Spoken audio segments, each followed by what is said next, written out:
Foi no sufoco, mas o Ceará conseguiu manter o seu 100% de aproveitamento no Campeonato Cearense, bateu o Maracanã por 2-1 e segue, como eu falei, com aproveitamento total do Campeonato Estadual. Vamos falar um pouquinho de como é que foi esse Ceará 2, Maracanã 1, aqui no PV, nesse sábado, já em clima de pré-carnaval.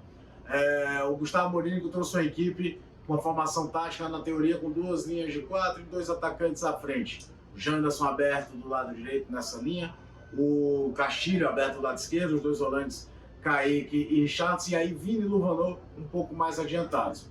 De vez em quando variava com 4-3-3, e aí que o Vina vinha fazer o meio, o Castilho abria de um lado, o Janderson abria do outro. Vamos falar a verdade? Não funcionou. O time teve muitas dificuldades para agredir a equipe da região metropolitana, era muito previsível, e o Janderson era um pouquinho de válvula de escape. Mas do lado direito, a dobradinha com o Igor não funcionava. Aliás, o Igor foi um dos alvos da torcida do Ceará aqui hoje, realmente não foi bem o lateral direito, e a coisa não fluía. No finalzinho do segundo tempo, ele inverteu o posicionamento do Castilho com o Janderson ainda se entendeu um pouquinho com o Danilo Barcelos, conseguiu alguma coisa, mas nenhuma finalização, nenhuma coisa muito concreta. Já na volta do intervalo, duas substituições, a saída do Castilho para a entrada do Érica, a entrada do Arthur Rezende no lugar do Kaique, a ideia de ter um meio-campo um pouco mais técnico com o Arthur e ter de fato profundidade pelos dois lados, já que o Janderson não vinha mal colocar o Eric do outro lado. Se assanhou uma pequena pressão, mas também não funcionou tão bem assim, e ainda veio da queda do coice o gol do Maracanã, no lance ali do Zé Augusto, do Hudson, ninguém sabe direito para quem a arbitragem vai dar o gol. E aí, a partir daí, acho que se viu um Ceará muito desorganizado, não conseguindo criar, ser um time que incomodasse a equipe do Maracanã, enquanto o Maracanã jogando na dele, caindo, picotando o jogo, gastando tempo. O Mourinho faz depois mais duas mudanças, coloca no jogo, por exemplo, o Jean Carlos, já tinha colocado o Jean Carlos no lugar do Vini, na verdade, mas o Jean Carlos entra bem, e a entrada, principalmente, do Vitor Gabriel, para ter uma referência na área. O Luvanor não conseguiu fazer essa ideia.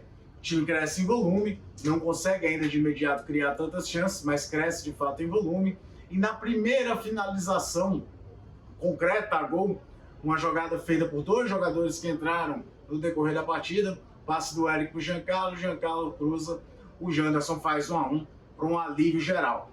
Quando a gente ia tentar entender como é que seria feita essa pressão do Ceará, como o Maracanã ia se defender, com a bola roubada do meio do campo, contra-ataque rápido, Jean Carlos faz um golaço e dá a virada ao Ceará. O Maracanã ainda ensaiou alguma pressão na base do abafa, reclama de um suposto pênalti do Jean Carlos, a bola bateu na coxa e depois no braço dele, ou seja, não era para ser marcado, sai com uma boa impressão de competitividade, e o Ceará, por sua vez, uma vitória que pode dar um ânimo pela forma que foi, mas que precisa servir para detectar o que é que falta para esse time ir crescendo em competitividade, em que setores pode ser reforçado, e até mesmo alguns conceitos táticos do Mourinho podem ser revistos, principalmente de acordo com o andamento da temporada. Lembrando que na terça-feira o Ceará tem, de novo pelo estadual, um desafio mais difícil, que é o Ferroviário, também aqui no PV. Mandar um abraço a todo mundo que está inscrito no canal. Se você não está inscrito, participe do Futebolês junto com a gente, se inscreva, ative o sininho, faça parte. Tudo que a gente faz por aqui é pensando em vocês e para vocês. Então, nada mais natural de que o consumidor do Futebolês participe sempre do que a gente produz por aqui. Um abraço e fica de olho nas notificações.